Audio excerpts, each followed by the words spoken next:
আজকে আমি আপনাদেরকে তৈরি করে দেখাবো খুব মজাদার একটি বিকালের নাস্তা, আলু পুরি। বড় সাইজের এই আলু পুরি একবার বাসায় বানিয়ে খেলে এর ফ্যান হয়ে যাবেন। প্রথমেই আমরা একটি বাটিতে নিয়ে নিব ময়দা। এরপর এর উপরে আমরা দিয়ে দিব সামান্য পরিমাণে ইস্ট। এরপর দিয়ে দিব সামান্য চিনি। এরপর লবণ। এরপর পরিমাণ মতো তেল। পানি এখানে আমরা ব্যবহার করব হালকা গরম পানি। এরপর এই সবগুলোকে একসাথে আমরা ভালোভাবে মেখে নিব। এরপর আমরা 5 থেকে 7 মিনিটের মতো আমরা হাত দিয়ে চেপে চেপে মেখে আমরা একটি ডো তৈরি করব, নরম সফট ডো। ডোটি তৈরি হয়ে গেলে এর উপরে আমরা দিয়ে দিব সামান্য পরিমাণে তেল আমরা ডোয়ের গায়ে মেখে দিয়ে একে রেস্টে রেখে দিতে হবে।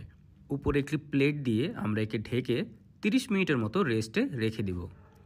এখন আমরা অন্য একটি পাত্রে নিয়ে নিব সেদ্ধ করা আলুকে আমি আগে ভর্তা করে নিয়েছিলাম। দিয়ে দিলাম লবণ, আদার গুঁড়া, এখন দিব রসুনের গুঁড়ো, তারপর দিয়ে দিচ্ছি জিরার গুঁড়া, এরপর দিয়ে দিব ধনিয়া, লাল মরিচের গুঁড়ো, সামান্য হলুদ, এরপর দিয়ে দিব ধনিয়া পাতা।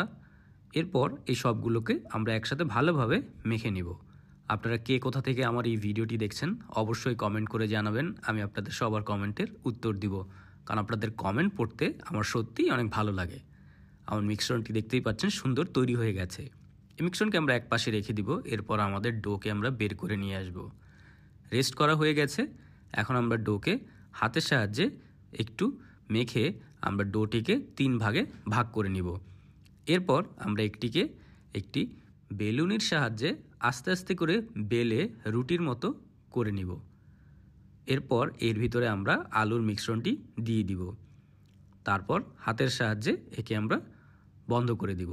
দেখতেই পাচ্ছেন পুরির মতো করে আমরা একে তৈরি করে নিচ্ছি।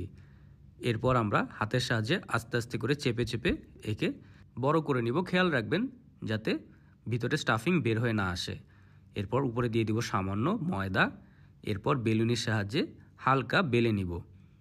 বেলা হয়ে গেলে আমরা হাত দিয়ে এর উপরে সামান্য ডিজাইন করে নিব। আপনারা না চাইলে এই ডিজাইন না করলেও হবে। হয়ে গেলে আমরা একে নিয়ে ছেড়ে দিব মিডিয়াম গরম তেলের উপর। অবশ্যই মিডিয়াম গরম তেল ব্যবহার করবেন, অতিরিক্ত গরম তেলে পুড়ে যেতে পারে। এক পাশ আমরা কিছুক্ষণ ভেজে নিব। হয়ে গেলে আমরা একে উল্টে অন্য পাশ ভাজা শুরু করব। আমরা ততক্ষণ পর্যন্তই ভাজবো যতক্ষণ পর্যন্ত এর গায়ের রং গোল্ডেন ব্রাউন কালার না হয়ে যায় দুই পাশ দিয়ে। দুই পাশেই যখন গোল্ডেন ব্রাউন কালার চলে আসবে বুঝতে হবে আমাদের ভাজা হয়ে গেছে। দেখতেই পাচ্ছেন কি সুন্দর রং চলে এসেছে। এখন আমরা একে তুলে ফেলবো।